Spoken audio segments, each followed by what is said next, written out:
साल 2026 में भारत और अमेरिका के बीच एक ऐसा ट्रेड एग्रीमेंट हुआ है जो सच में दुनिया की तस्वीर बदल सकता है। तो चलिए जरा गहराई से समझते हैं कि ये समझौता असल में है क्या और इसके दूरगामी परिणाम क्या हो सकते हैं। 500 अरब डॉलर। सोचिए जरा, ये सिर्फ एक नंबर नहीं है, ये इस बात का संकेत है कि दुनिया के दो सबसे बड़े लोकतंत्र अपने आर्थिक और रणनीतिक रिश्तों को किस तरह से नई परिभाषा दे रहे हैं। ये एक ऐसा कदम है जिसकी गूंज पूरी दुनिया में सुनाई देने वाली है। तो आखिर इस डील में है क्या? चलिए इसकी शर्तों को जरा गौर से देखते हैं कि ऐसा क्या है जो इसे इतना ऐतिहासिक बना रहा है। जरा सोचिए, कुछ समय पहले तक भारतीय एक्सपोर्टर्स के लिए अमेरिकी बाजार में 50% के भारी भरकम टैरिफ की एक दीवार खड़ी थी। मतलब ये ट्रेड के रास्ते में एक बहुत बड़ी रुकावट थी जिसका असर कई भारतीय उद्योगों पर पड़ रहा था। अब सवाल ये है कि 50% का ये आंकड़ा आया कहाँ से? देखिए, ये सिर्फ ट्रेड का मामला नहीं था, इसके पीछे जियोपॉलिटिक्स थी। 25% तो बेस रेट था, लेकिन उसके ऊपर जो 25% पेनल्टी लगी वो इसलिए थी क्योंकि भारत लगातार रूस से तेल खरीद रहा था। और फिर एकदम से देखिए ये जबरदस्त बदलाव, 50% से सीधे 18% पर। यह कोई छोटी मोटी कटौती नहीं है, इसका सीधा और फौरन असर भारतीय निर्यातकों की लागत और उनके कॉन्फिडेंस पर पड़ने वाला है। अब जाहिर है ये कोई वन वे स्ट्रीट नहीं है, ये एक रणनीतिक लेनदेन है। एक तरफ भारत ने रूसी तेल का इंपोर्ट कम करने और अमेरिकी सामान खरीदने का वादा किया है, तो दूसरी तरफ अमेरिका ने ना सिर्फ टैरिफ घटाएं बल्कि फार्मा और जेम्स जैसे भारत के अहम सेक्टर्स को जीरो ड्यूटी का तोहफा दिया है। और तो और शांति एक्ट के तहत टैक्स में छूट और आईसेट जैसी पहल के जरिए टेक्नोलॉजी में सहयोग बढ़ाने का भी वादा है। और इन सब का मकसद एक बहुत बड़े लक्ष्य तक पहुंचना है। अगले 5 सालों में दोनों देशों के बीच व्यापार को 500 अरब डॉलर के पार ले जाना। ये एक बहुत ही महत्वाकांक्षी टारगेट है जो दोनों देशों के रिश्ते को पूरी तरह से बदल देगा। ठीक है, ये तो हुई बड़ी बातें, लेकिन इसका भारत की अपनी इकोनॉमी पर मतलब जमीनी स्तर पर क्या असर होगा? चलिए देखते हैं कि यह समझौता देश के अंदर क्या बदलाव लाने की क्षमता रखता है। अगर हम अनुमानों पर नजर डालें तो नंबर्स वाकई में चौंकाने वाले हैं। अगले 10 सालों में इस डील से भारत के एक्सपोर्ट में 64% का जबरदस्त उछाल आ सकता है और देश की जीडीपी में 0.6% की अतिरिक्त ग्रोथ हो सकती है।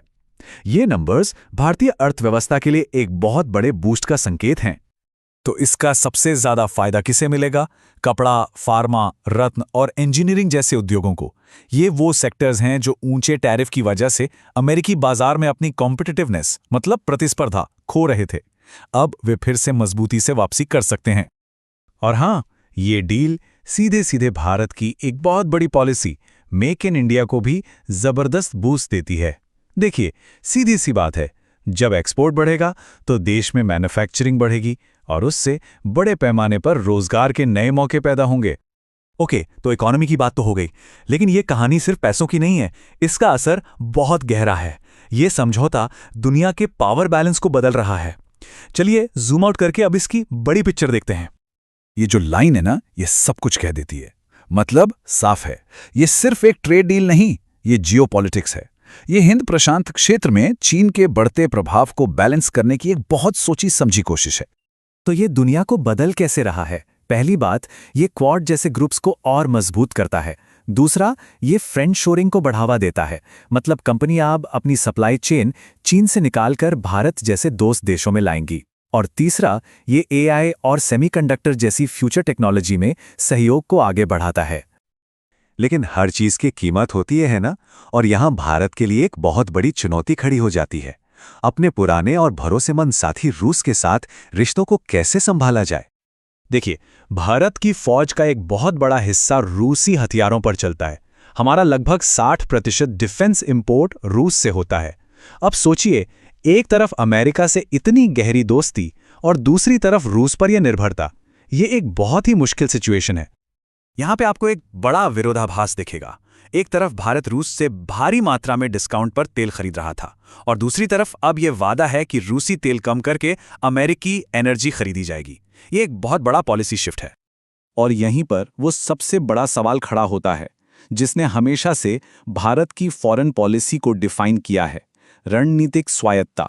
मतलब किसी एक पावर ब्लॉक के साथ न बंधकर अपने फैसले खुद लेना, ये समझौता उस सिद्धांत के लिए एक बड़ी परीक्षा है।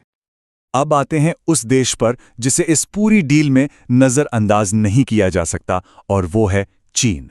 ये समझौता चीन के लिए एक सीधी चुनौती है। इसे आप एक चेन रिएक्शन की तरह समझिए। पहला कदम, अमेरिका और भारत करीब आते हैं।